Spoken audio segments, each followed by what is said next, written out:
بسم اللہ الرحمن الرحیم۔ السلام علیکم ورحمۃ اللہ وبرکاتہ۔ نحمدہ ونصلی علی رسولہ الکریم، اما بعد۔ زنا کیا ہے؟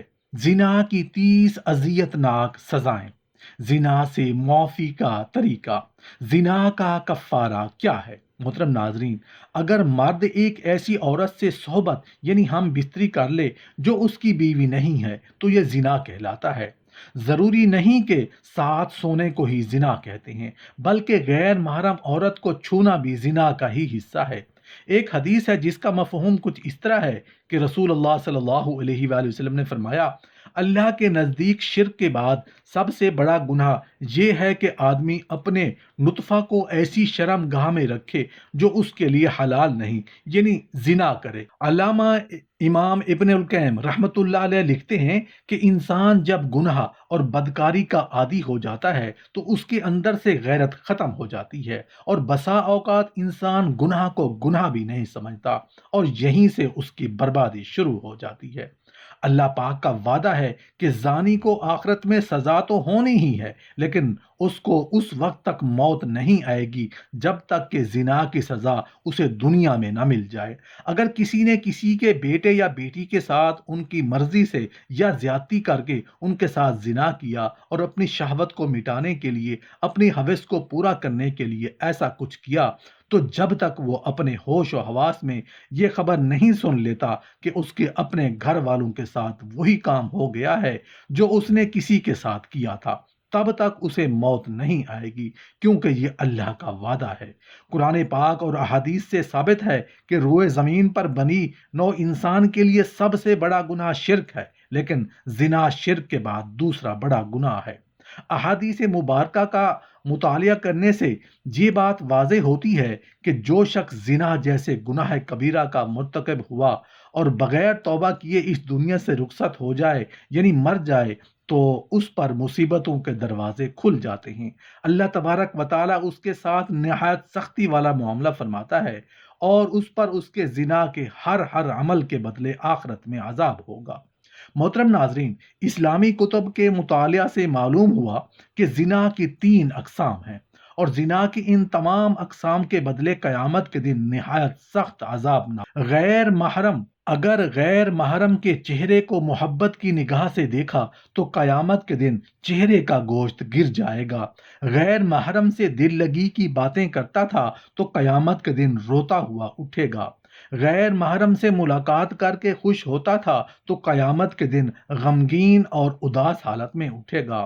غیر محرم کو شہوت کی نظر سے دیکھتا تھا تو قیامت کے دن پگھلا ہوا سیسا اس کی آنکھوں میں ڈالا جائے گا۔ غیر محرم کے ہاتھوں میں ہاتھ ڈالے تو قیامت کے دن ہاتھ میں آگ کی ہتھ کڑیاں پہنائی جائیں گی۔ غیر محرم سے زنا کی ابتدا منہ سے ملانے سے کی یعنی بوسہ سے کی تو قیامت کے دن گھسیٹ کر منہ کے بل جہنم میں ڈالا جائے گا۔ غیر محرم کے سامنے شرم گاہ سے لباس ہٹایا تو قیامت کے دن اسے تارکول کا لباس پہنایا جائے گا۔ غیر محرم سے ملاپ کے دوران جنسی طوفان اٹھا تو قیامت کے دن شرم گاہ کو آگ سے دہکایا جائے گا۔ غیر محرم کی چھاتی سے مزہ لیا تو قیامت کے دن چھاتی کے بل لٹکایا جائے گا۔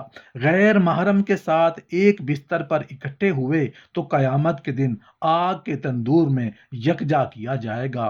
غیر محرم سے کلام کے مزے لیے تو قیامت کے دن اللہ تبارک و تعالیٰ سے کلام کے لطف سے محروم ہوگا۔ غیر محرم سے ہمیشہ کی دوستی کے وعدے کیے تو قیامت کے دن جہنم میں ہمیشہ کا عذاب ہوگا۔ غیر محرم کے جسم پر سواری کی تو قیامت کے دن غیر محرم کے شوہر کے گناہ اس کے سر پر سوار ہو جائیں گے۔ غیر محرم کے جسم پر اختیار پایا تو قیامت کے دن غیر محرم کے شوہر کو اللہ تبارک و تعالی زانی شخص کی نیکیوں پر اختیار دے دے گا۔ غیر محرم سے زنا کے وقت انگ انگ سے مزہ پایا تو قیامت کے دن اس کے انگ انگ کو بچھو کاٹیں گے۔ غیر محرم سے تعلق چھپانے کے لیے لوگوں سے جھوٹ بولا تو قیامت کے دن اس کے منہ پر مہر لگا کر اس کے اعضاء سے گواہی لی جائے گی۔ غیر محرم کے بالوں میں محبت سی انگلیاں پھیری تو قیامت کے دن بالوں سے پکڑ کر جہنم میں لٹکایا جائے گا۔ غیر محرم سے مل کر جنسی پیاس بجھائی تو قیامت کے دن پیاسا اٹھایا جائے گا۔ غیر محرم سے زنا کے لیے لوگوں سے چھپ کر کیا گیا تو قیامت کے دن ساری مخلوق کے سامنے بے عزت کیا جائے گا۔ غیر محرم کے جسم کے بوسے لیے تو قیامت کے دن سانپ پورے جسم کو ڈسیں گے۔ غیر محرم کے جسم کی مہک سونگی تو قیامت کے دن جسم سے حیران کن اذیت ناک بدبو آئے گی۔ جو مرد یا عورت غیر محرم کے لیے چہرہ سنوارتا تھا تو قیامت کے دن اس کا چہرہ سیاہ ہوگا۔ غیر محرم سے ملاپ کے وقت شرم گاہ سے منی خارج ہوئی تو قیامت کے دن شرم گاہ سے بدبو خارج ہوگی۔ غیر محرم سے مل کر سلام کرنے والے پر قیامت کے دن اللہ تبارک و تعالی لعنت فرمائے گا۔ غیر محرم کی گردن سے گردن ملائی تو قیامت کے دن گردن میں آگ کی زنجیر ڈال دی جائے گی۔ غیر محرم کو دیکھ کر اس کا چہرہ کھل جاتا تھا تو قیامت کے دن اس کے چہرے کو آگ سے مشتعل کیا جائے گا، یعنی جلایا جائے گا۔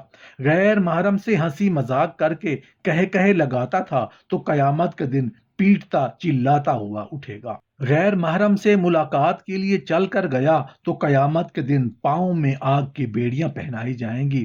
غیر محرم کے ساتھ اپنے جسم کو دکھایا تو قیامت کے دن اللہ تعالی کے سامنے ننگا پیش کیا جائے گا۔ غیر محرم سے اپنے حسن و جمال کی تعریفیں سنی تو قیامت کے دن سب لوگ لعنت بھیجیں گے۔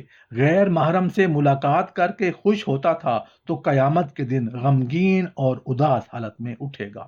محترم ناظرین، اب ہم بات کر لیتے ہیں کہ زنا کا کفارہ کیا ہے۔ حضرت عبادہ بن صامت رضی اللہ عنہ سے روایت ہے کہ رسول اللہ صلی اللہ علیہ وآلہ وسلم کے ساتھ بیٹھے ہوئے تھے کہ آپ صلی اللہ علیہ وآلہ وسلم نے فرمایا، بیعت کرو مجھ پر اس اقرار پر کہ اللہ تعالیٰ کا شریک کسی کو نہیں کرنے کے، اور زنا اور چوری اور ناحق خون جس کو اللہ تعالیٰ نے حرام کیا نہیں کریں گے۔ پھر جو کوئی اپنے اقرار کو پورا کرے گا اس کا ثواب اللہ تعالیٰ پر ہوگا، اور جو کوئی کام ان میں سے کر بیٹھے گا پھر اس کو دنیا میں اس کی سزا ملے گی، یعنی حد لگے گی، تو وہی اس کے گناہوں کا کفارہ ہے۔ اور جو دنیا میں اللہ تعالیٰ اور اس کے کام کو چھپا لے تو عاقبت میں اللہ تعالیٰ کو اختیار ہے، چاہے اس کو معاف کر دے چاہے عذاب کر دے۔ زنا کے ارتکاب کی وجہ سے زانی برکتوں سے محروم کر دیا جاتا ہے، جبکہ تقوی و پرہیزگاری کی وجہ سے برکتوں کے دروازے کھول دیے جاتے ہیں۔ ارشاد باری تعالیٰ ہے، جس شخص نے میری یاد سے منہ موڑا اس کے لیے رزق میں تنگی کر دی جائے گی۔ زانی چونکہ احکام خداوندی سے اعراض کرتا ہے، لہٰذا اکثر اوقات اس کی معیشت کو تنگ کر دیا جاتا ہے۔ حلال رزق کی کمی ہو جاتی ہے جس کی وجہ سے وہ حرام کمائی کے دروازے کھول لیتا ہے، پھر حرام کی کمائی سے حرام کام کرتا ہے پھرتا ہے۔ زانی اگر اپنے گناہ سے توبہ نہ کرے تو وقت کے ساتھ ساتھ اس پر کامیابی کے دروازے بند ہو جاتے ہیں، اس کا ہر کام ادھورا رہتا ہے۔ سارا دن محنت مشقت میں گزارنے کے باوجود اسے اپنے کام سمیٹتے نظر نہیں آتے۔ جس بھی کام کو مکمل ہونے کے قریب ہوتا ہے کوئی نہ کوئی رکاوٹ پیش آ جاتی ہے۔